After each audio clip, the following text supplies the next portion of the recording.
अगर आपको लगता है कि आप हिंदी के बेताज बादशाह हैं और हिंदी में आपसे बेहतरीन चीता कोई है ही नहीं, तो ये क्वेश्चन आपके लिए है। कमेंट बॉक्स में बिना सोचे समझे कमेंट करिएगा, अरालू मिरालू किताब के राइटर कौन है।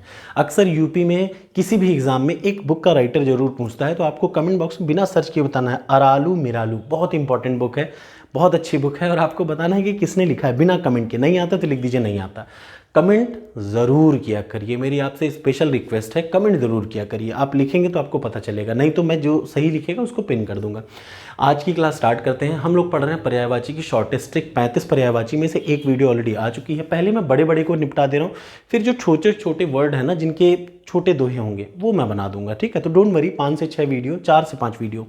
दूसरी चीज़, मैं 1 बाय 1 सब्जेक्ट को कोशिश कर रहा हूँ बहुत तेज़ी से कवर करने की। तो नाउ मैक्सिमम प्रोबेबिलिटी है कि इस वीक तक ये और इसके साथ 1-2 टॉपिक और कवर हो जाएंगे। हिंदी में फिर सिर्फ बचेगा जो भी मैं पढ़ाऊंगा, उसके बाद देखिए मुहावरे बहुत इंपॉर्टेंट है, तो मुहावरे वाली क्लास मत छोड़िएगा। उस बात की गारंटी है कि पीसीएस तक में वहीं से क्वेश्चन आएंगे, ठीक है, कंफर्म।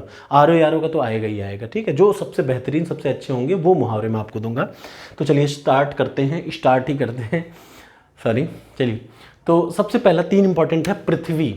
पृथ्वी के लिए शॉर्टेस्ट ट्रिक है। अब ऐसा नहीं है कि ये मेरी ही, आपको कुछ अच्छा शॉर्ट ट्रिक लगे तो आप उसको अपना लीजिए, अगर आपको ये अच्छी लगी तो ये अपना लीजिए।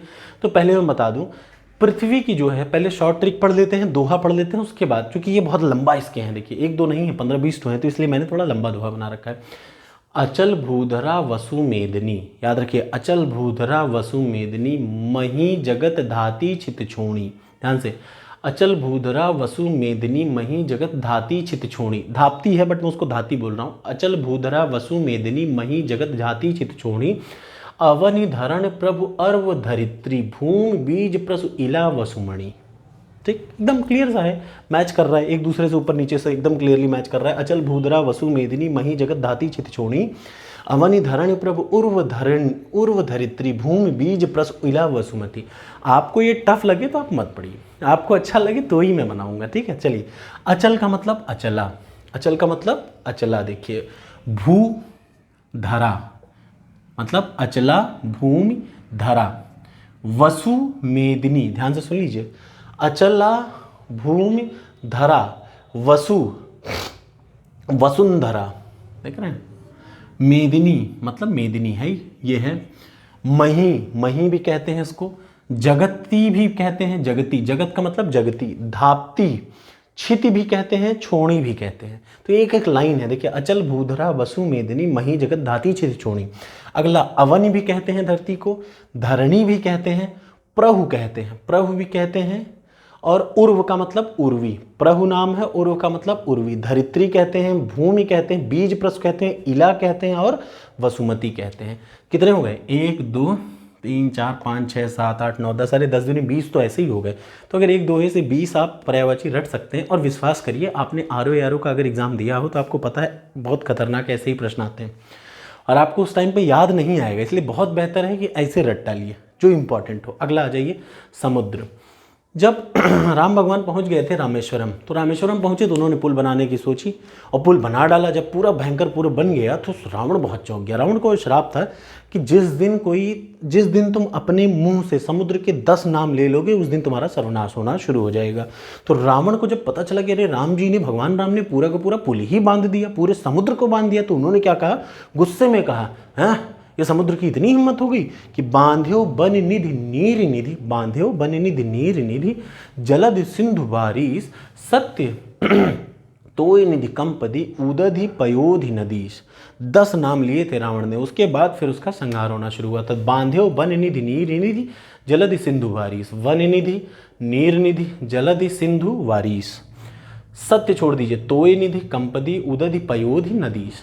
इतने नाम हैं, ये पर्यायवाची हैं किसके, समुद्र के। ठीक, अगला आ जाइए, सोना। सोना का मतलब होता है रुक्म जात चमि पुष्क जात, कंचन हाटक कन हिर हेम। रुक्म जात चमि पुष्क जात, कंचन हाटक कन हिर। और ये बहुत ज़बरदस्त है, अक्सर आता है, इसलिए मैंने इसको बहुत बढ़िया से रटा था।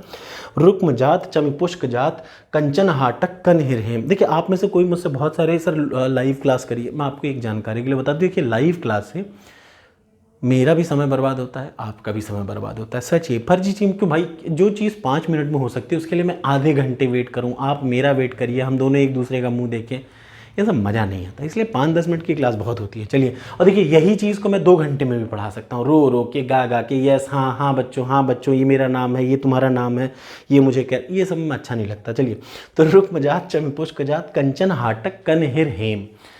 रुक्म एक नाम हो गया, जात मतलब जातक, चमी का मतलब चमिकार, पुष्क का मतलब पुष्कल, जात का मतलब जातक, कंचन हाटक, कन कनक, हिर हिरण्य, हेम। तो रुक्म जात चमी पुष्क जात कंचन हाटक कन हिर हेम। और समुद्र का एक और नाम है रत्नाकर और अवर्ण, ये 2 अलग से याद रख लीजिएगा, अर्णव और रत्नाकर। ठीक, कैसा लगा ये वीडियो कमेंट बॉक्स में कमेंट जरूर करिएगा। एक बात याद रखिएगा, देखिए अब मैं कोई यार ऐसा हूँ नहीं, मैं कभी ये सब के लिए कहता नहीं, मतलब कि अब भाई पता नहीं क्या क्या अलग अलग तरीके से यूट्यूबर पढ़ाते हैं, कोई नाच गा के पढ़ाता है, कोई अपने आप को दिखा के पढ़ाता है, तो ये सब कला मेरे में नहीं है, मैं पढ़ा रहा हूँ। आपको कैसा लगा ये बताइएगा। Thank you so much.